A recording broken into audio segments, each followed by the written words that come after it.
Hey there, welcome back. In the previous lesson, we explored the problems of using setState. We had messy code, mixed logic, and unnecessary rebuilds. So now the question is, how can we manage state in a better and more structured way? The answer is block. Block stands for business logic component.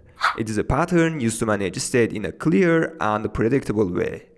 The main idea of block is simple. Separate the business logic from the UI. This means the UI is only responsible for displaying data, and the logic is responsible for handling events and updating state. Block helps write code that is clean, organized, and easy to maintain. When we are gonna build real applications, managing state becomes very important. As a developers, we wanna know what state our app is in at any moment, easily test different scenarios, understand how users interact with our app, reuse code across the app, and work as a team with a clear structure. We also want our apps to be fast, reactive, and scalable. Block is designed to solve all of these problems. Block is built on three main ideas. It is easy to understand. Even beginners can learn it step by step. It is so powerful. It allows us to build complex applications by breaking them into smaller and manageable parts. And it is testable. Every part of the logic can be tested easily. This makes development safer and more reliable. Block makes state change predictable. It controls when state changes and how it changes.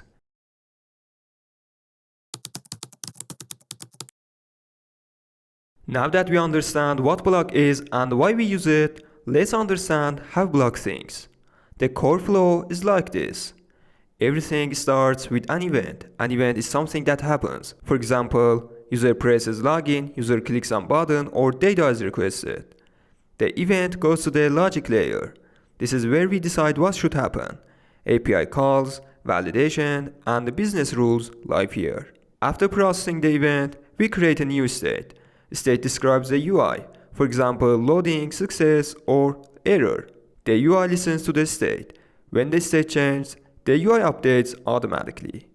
So the UI doesn't control the logic anymore. The UI only sends events and reacts to state. With setState, everything was inside the widget. UI, logic, and state change were all mixed together. But in block, UI sends events, logic handles them, and the UI reacts to state. We don't tell the UI what to do. We describe the state, and the UI updates itself. Now that you understand what block is, why we use it, and how it thinks, in the next lesson we are gonna explore the behind the scenes of the block. See you soon.